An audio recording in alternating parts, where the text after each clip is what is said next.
আসসালামু আলাইকুম, সবাই কেমন আছেন? আজকে আপনাদের আমি মিষ্টি কুমড়া দিয়ে চিংড়ি মাছ রান্না করে দেখাবো।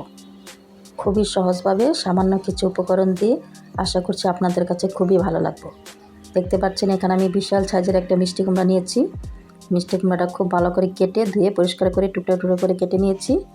আর এখানে নিয়েছি চিংড়ি মাছ। আর এই মিষ্টি কুমড়াটা আমি দেশ থেকে আমার জন্য পাঠিয়েছি, একদম গাছের টাটকা মিষ্টি কুমড়া। এখন চুলায় কড়াই বসিয়ে পরিমাণ মতো তেল দিয়ে দিব।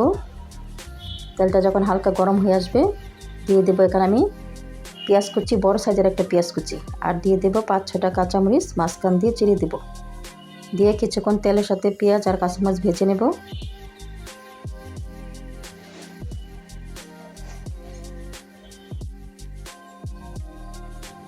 এখন দিয়ে দেবো আমি আগে থেকে কুটে রাখা চিংড়ি মাছগুলো আমি কুটে ধুয়ে রেখেছিলাম, এখন দিয়ে দেব।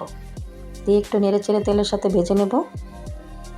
এখন দেব মশলা, এখানে 1/2 চামচ হলুদের গুঁড়া, 1 চামচ মরিচের গুঁড়া, 1/2 চামচ রসুন বাটা, স্বাদ মতো লবণ। এখন দিয়ে আবার আমি একটু পানি দিয়ে দেবো যেন মশলাটা পুড়ে না যায়। একটু পানি দিলে মশলাটা খুব ভালো করে কষানো যায়। এই তো এখন আমি নেড়ে চেড়ে দিচ্ছি আর খুব ভালো করে কষিয়ে নিচ্ছি মশলাটা।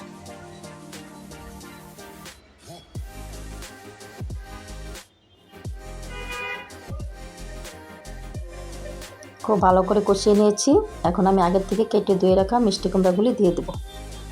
এই মিষ্টি কুমড়ার তরকারিটা চিংড়ি মাছ, ইলিশ মাছ দিয়ে রান্না করলে খুবই ভালো লাগে, খুবই মজা লাগে। মানে এই মাছের সাথে মিষ্টি কুমড়া খুব মানায় রান্না করলে, খেতেও ভালো লাগে। এখন নেড়ে চেড়ে কিছুক্ষণ কষিয়ে নেব।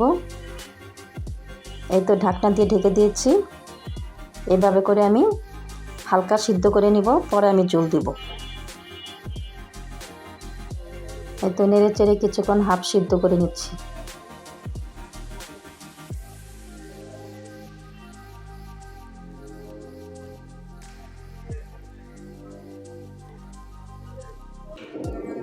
এই তো দেখতে পাচ্ছেন মিষ্টি কুমড়াটা প্রায় হাফ সিদ্ধ হয়ে গেছে। আমি ঢাকনা দিয়ে ঢেকে ঢেকে কিছুক্ষণ কষিয়ে কষিয়ে এটা সিদ্ধ করে নিয়েছি হাফ।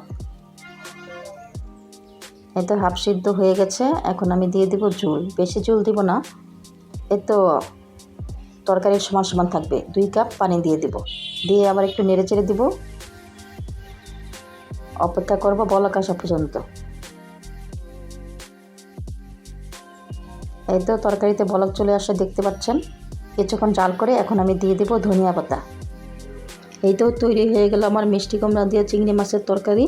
আমার ভিডিওটা যদি ভালো লাগে আমার চ্যানেলটা সাবস্ক্রাইব করবেন, পাশে থাকা বেল আইকনটি ক্লিক করে রাখবেন। ধন্যবাদ সবাইকে এতক্ষণ পাশে থাকার জন্য।